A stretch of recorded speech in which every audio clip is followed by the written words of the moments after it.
Hello my dear students. आज हम पढ़ने जा रहे हैं एक छोटी सी लेकिन बहुत ही इंटरेस्टिंग कहानी टू डियर, जिसे लिखा है एक बहुत ही फेमस राइटर लियो टोल्स्टॉय ने। इस कहानी में एक राजा होता है जो कि एक क्रिमिनल को सजा देना चाहता है, लेकिन हर तरीका उसके लिए फेल हो जाता है सजा देने का, क्योंकि हर तरीका बहुत महंगा होता है उस क्रिमिनल को सजा देने के लिए। मजाक और सच्चाई से भरी ये कहानी हमें सोचने पर मजबूर कर देती है। तो चलिए शुरू करते हैं। इस कहानी को समझने से पहले हम इसका टाइटल समझते हैं। टाइटल टू डियर, जिसका मतलब ये है बहुत ही महंगा होना, बहुत ही एक्सपेंसिव होना। पहले पैराग्राफ में आपको डिफिकल्ट वर्ड्स मिलेंगे, जैसे कि टाइनी। टाइनी का मतलब है छोटा। इनहेबिटेंट्स का मतलब है उस जगह पर रहने वाले लोग। फ्रांस और इटाली के बॉर्डर पर मेडिटेरियन सी के किनारे एक छोटा सा किंगडम है जिसका नाम है मोनाको।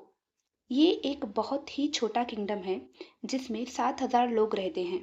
राइटर कह रहे हैं कि बहुत ही छोटी सी जगह होने के बावजूद भी यहाँ एक राजा है, जिसके मिनिस्टर्स हैं, जिसकी आर्मी है, जिसका पैलेस है और पूरा रॉयल सिस्टम है, और राजा के पास कोर्टियर्स और बिशप भी है।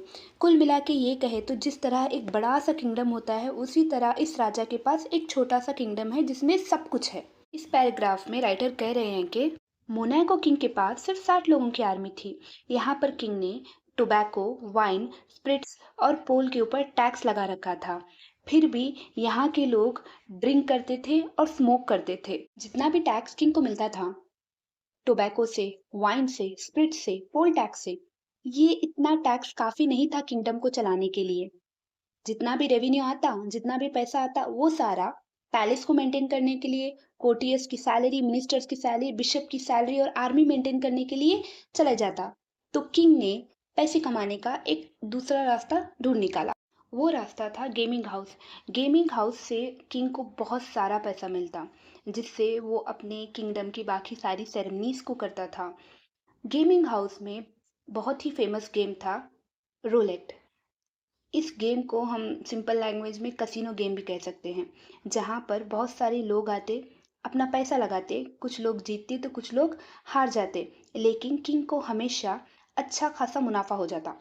किंग को अच्छे खासे पैसे मिल जाते थे और किंग अपने किंगडम को बहुत अच्छे से मेंटेन कर रहा था। ये रोलेट गेम पूरे यूरोप में दो जगह पर खेला जाता था। एक था जर्मनी और दूसरा था मोनाको। जर्मनी में इस गेम को बैन कर दिया गया, क्योंकि बहुत सारे लोगों ने सुसाइड किया था अपने पैसे लगाकर इस गेम में हारने के बाद, और बहुत सारे लोग तो पूरी तरह कर्जे में डूब चुके थे। जर्मनी के लोगों ने इस गेम के खिलाफ आवाज उठाई और किंग से कहा कि इस गेम को बैन कर दिया जाए। इसीलिए ये गेम जर्मनी में बैन है। मोनाको किंगडम की भी हालत कुछ ऐसी ही है। यहाँ पर भी कई सारे लोगों ने कर्जा ले रखा है इस गेम को खेलने के लिए, लेकिन मोनाको किंगडम में इस किंग को रोकने के लिए कोई भी आगे नहीं बढ़ता। कोई भी किंग को इस गेम को बैन करने के लिए नहीं कहता। तो इसीलिए किंग इस गेम से बहुत ही अच्छा खासा पैसा कमा रहा है। अब जिस किसी को भी रोलेट गेम खेलना होता है, वो मोनाको किंगडम चला जाता है। चाहे कोई जीते, चाहे कोई हारे, किंग को इस बात से कोई फर्क नहीं पड़ता, क्योंकि किंग को अच्छा खासा प्रॉफिट मिल जाता है। किंग को भी खुद पता है कि ये गेम बहुत खतरनाक है, जिसकी वजह से बहुत सारे लोग अपना पैसा, अपनी प्रॉपर्टी खो देते हैं। और किंग खुद कहता है कि ईमानदारी के पैसों से महल नहीं बनाए जा सकते। अगर किंग को अपना किंगडम अच्छे से चलाना है, तो किंग को इस गेम को कंटिन्यू रखना पड़ेगा। जब राजा के ताज पहनने की सेरेमनी थी, जिसे कॉरोनेशन कहते हैं, इस सेरेमनी में राजा ने कई सारे लोगों को कई सारे गिफ्ट दिए, कई सारे क्रिमिनल्स को पनिशमेंट दी और कई सारे क्रिमिनल्स को माफ़ भी कर दिया। एंड राजा के पास अपना एक काउंसिल था, अपने लॉज थे, अपने कोर्ट्स थे, जिसमें जस्टिस होता था। और जिस तरह एक दूसरे किंग के किंगडम में जो कुछ होता है, इस किंगडम में सब कुछ होता था। कुछ सालों पहले मोनाको किंगडम में एक मर्डर हो गया। इससे पहले यहाँ पर ऐसा कुछ नहीं हुआ था, क्योंकि यहाँ के लोगों को शांति सुकून बहुत पसंद था। जब मर्डर हो गया तो जज लोगों ने सभी कानूनी फॉर्मेलिटीज़ के साथ केस की सुनवाई की। बहुत सारे जजेस, वकील और जनता सभी इस केस को सुनने के लिए आई थी, और सबने मिलकर फैसला सुनाया कि जिसने मर्डर किया है उसको मौत की सज़ा दी जाए, उसका गला काट दिया जाए। जब ये बात किंग तक पहुंची तो किंग ने कहा, अगर इसके गुनाह की सज़ा मौत है तो इसका गला काट दिया जाए। लेकिन प्रॉब्लम ये थी कि उस छोटे से किंगडम के पास ना तो सर काटने की मशीन थी, जिसे गिलेटिन कहते हैं, और ना ही सर काटने के लिए कोई आदमी था, जिसे एग्जीक्यूशनर कहते हैं। मशीन और एग्जीक्यूशनर ना होने की वजह से मोनाको किंगडम के मिनिस्टर्स ने ये डिसाइड किया कि वो फ्रेंच गवर्नमेंट को लेटर लिखेंगे। उन्होंने लेटर में लिखा कि उन्हें मशीन और एक एग्जीक्यूशनर की ज़रूरत है एक मर्डरर का गला काटने के लिए। तो एक हफ्ते के बाद मोनाको किंगडम को एक लेटर मिला, जिसमें ये था कि फ्रेंच गवर्नमेंट उन्हें मशीन और एग्जीक्यूशनर दोनों भी दे देगी, लेकिन इसका खर्चा 16,000 फ्रांसिस तक आएगा। राजा ने ये सुनकर मना कर दिया। राजा ने कहा कि ये मर्डरर डिजर्व नहीं करता कि हम इतना सारा पैसा इसको जान से मारने के लिए लगा दें, इसको सजा देने के लिए लगा दें। अगर ये बात मेरे किंगडम के लोगों को पता चल जाए तो वो लोग दंगे करने लगेंगे। फिर क्या था, काउंसलिंग फिर से बुलाई गई। इस बार सभी मिनिस्टर्स ने ये डिसाइड किया कि वो इटली के किंग को लेटर लिखेंगे, क्योंकि इटली का किंग मोनाको के किंग का भाई है। तो उन्हें लगा कि शायद इस रिश्ते की वजह से इटली का किंग उतने पैसे ना मांगे जितना फ्रेंच गवर्नमेंट ने पैसा मांगा था मशीन और एग्जीक्यूशनर देने के लिए। इटली के किंग को लेटर लिखा गया। कुछ दिनों के बाद इटली के किंग ने जवाब भेजा। उन्होंने कहा कि वो मशीन और एक्सपर्ट दोनों भी भेजने के लिए तैयार हैं, लेकिन इस बार खर्चा होगा 12,000 फ्रांस। ये थोड़ा सस्ता था, पर किंग को अब भी महंगा लग रहा था। फिर से एक और काउंसिल बुलाई गई और सोचा गया कि इस मामले को किस तरह निपटाया जाए, इस मर्डरर को किस तरह सजा दी जाए जिससे ज़्यादा पैसा खर्च ना हो। इस बार काउंसिल के मिनिस्टर्स ने ये डिसाइड किया कि क्यों ना मर्डरर का गला काटने की जिम्मेदारी हम एक सोल्जर को दे दें अपने आर्मी में से। लेकिन सभी सोल्जर्स ने इस जिम्मेदारी को अपने कंधों पर लेने से मना कर दिया। उन्होंने साफ साफ कह दिया कि हमें इसकी ट्रेनिंग दी नहीं गई है और हमें नहीं पता कि किस तरह गला काटा जाता है। फिर मिनिस्टर्स ने फिर से मीटिंग की, कमीशन बनाई, कमिटी बनाई और फाइनली डिसाइड किया गया कि डेथ सेंटेंस को लाइफ इम्प्रिजनमेंट में बदल दिया जाए, फांसी की सज़ा को उम्र कैद की सज़ा में बदल दी जाए। ये फैसला सस्ता था और यहाँ पर मशीन और एग्जीक्यूशनर की ज़रूरत बिल्कुल भी नहीं थी। किंग ने भी इस फैसले को मान लिया। एक तरफ से ऐसा लग रहा था कि किंग उस क्रिमिनल को सज़ा भी दे रहा है और दूसरी तरफ वो उस क्रिमिनल पर मर्सी भी दिखा रहा है। किंग ने इस फैसले को मान लिया। प्रॉब्लम ये थी कि उनके पास मर्डरर को रखने के लिए कोई अच्छा जेल नहीं था, बस एक टेम्पररी लॉकअप था। फिर भी किसी तरह एक जगह मिल गई और मर्डरर को वहाँ पर रख दिया गया। उस पर एक गार्ड भी रखा गया ताकि वो मर्डरर पर नज़र रख सके, उसका ख्याल रख सके और पैलेस की किचन से उसके लिए खाना भी ला सके।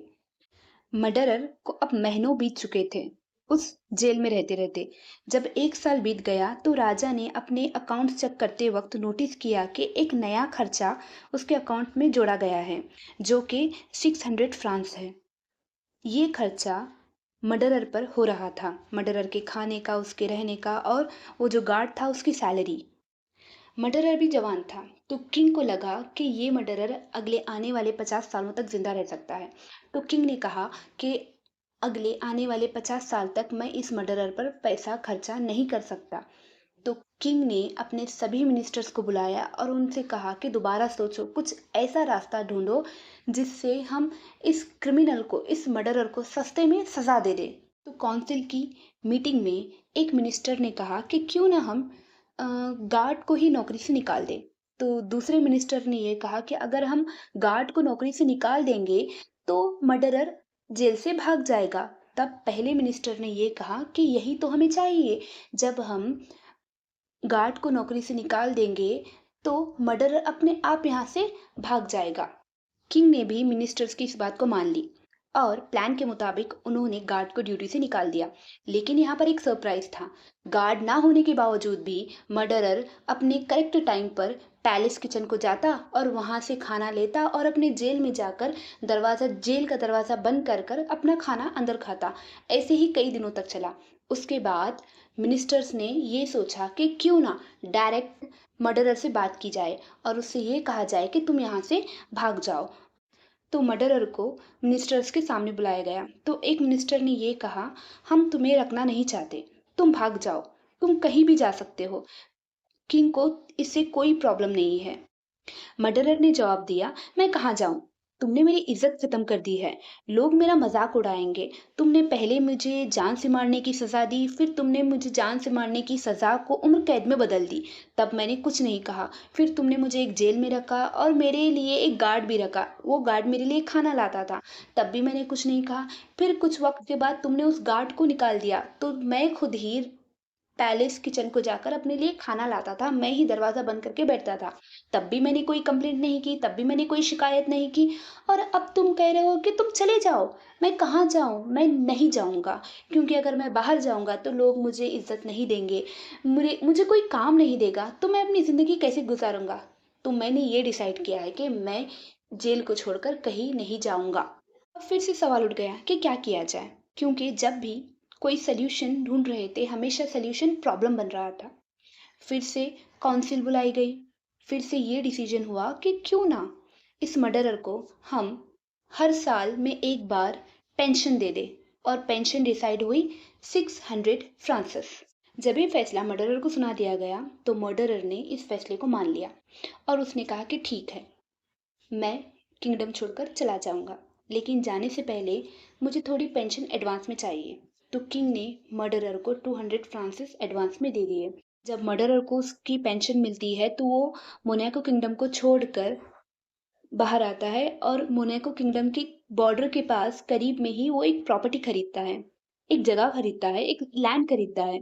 उस लैंड पर वो गार्डनिंग करता है, जहाँ पर वो फ्रूट्स और वेजिटेबल्स को उगाता है और उन फ्रूट्स और वेजिटेबल्स को बेचकर वो पैसा कमाता है।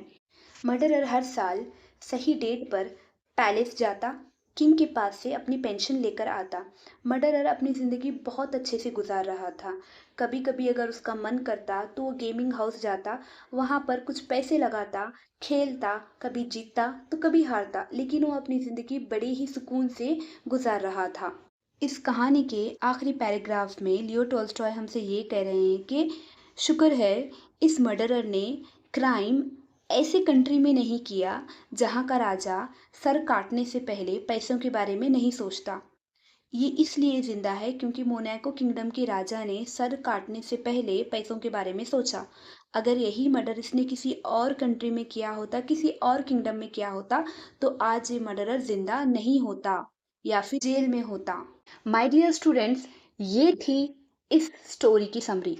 अगर आपको मेरी एक्सप्लेनेशन अच्छी लगी तो वीडियो को लाइक करें, चैनल को सब्सक्राइब करें और वीडियो को अपने फ्रेंड्स के साथ शेयर करें। अगर आपको कोई डाउट क्लियर करवाना है तो आप मुझे कमेंट सेक्शन में कमेंट कर सकते हैं, या तो फिर आप मुझे मेरी इंस्टाग्राम आईडी पर मैसेज कर सकते हैं। ये है मेरी इंस्टाग्राम आईडी। Thank you.